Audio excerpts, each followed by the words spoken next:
In Belfast, the Provisional IRA have shot dead an Ulster Unionist MP, the Rev Robert Bradford, who was a fierce opponent of republicanism. They said he was one of those who encouraged loyalist paramilitary groups to kill Roman Catholics.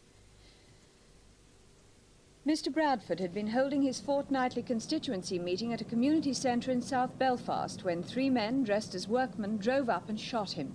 In escaping, they also shot the caretaker of the centre, Mr Kenneth Campbell, leaving his body outside. The policeman on guard and other people around had been held at bay with an automatic weapon. Mr Bradford's body was brought out later. He was a Methodist minister who'd been an MP since 1974.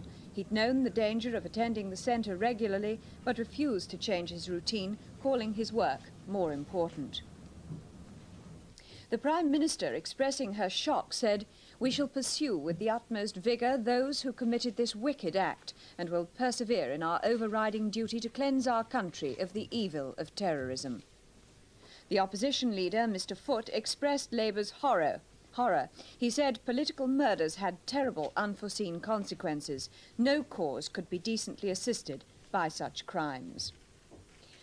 And we've just heard that 2 policemen have been wounded in a shooting in Belfast. They were on foot patrol near the strongly Republican Unity flats. Their condition isn't known.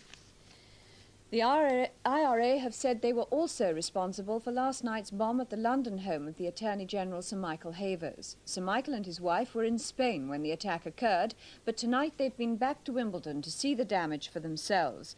They found a lot of mess and said it was horrible that their flat had been destroyed.